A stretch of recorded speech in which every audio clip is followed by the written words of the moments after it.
सरपंच संतोष देशमुख हत्या प्रकरणाची आज बीडच्या जिल्हा सत्र न्यायालयात सुनावणी पार पडली। वाल्मिक कराडने युक्तिवाद करत असताना आपला सरपंच संतोष देशमुख यांच्या हत्येच्या कटात हात नसल्याचं सांगत या प्रकरणी मकोका लागत नाही असं सांगण्याचा प्रयत्न केला। मात्र वाल्मिकचा प्रयत्न हाणून पाडल्याची प्रतिक्रिया विशेष सरकारी वकील उज्ज्वल निकम यांनी दिली। तसेच पुढील सुनावणी 7 जुलैला होणार असल्याची माहिती देखील समोर येते।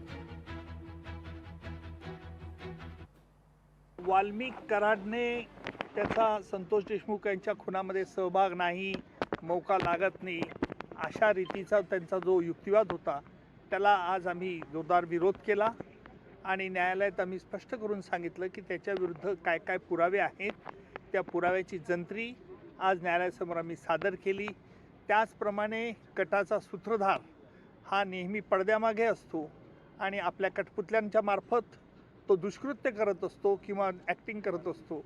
त्याप्रमाणे आज न्यायालयात आम्ही प्रतिपादन केलं आणि न्यायालयाने 8 जुलैला पर्यंत निर्णय राखून ठेवलेला आहे। त्यांचं म्हणणं की त्यांनी जो मोकोका लावला आहे, जे आमचा आरोपी म्हणून आम्हाला आरोपी केलेले आहेत त्या गोष्टी योग्य आहेत। आमचं म्हणणं ते ॲब्सोल्युटली अयोग्य आहेत। पूर्वीपासून त्यांची हीच केस आहे की वाल्मिक कराड हे मुख्य सूत्रधार आहेत। आमचं म्हणणं असा कुठलाही पुरावा नाही आहे, पुरावा कायदेशीर नक्कीच नाही आहे।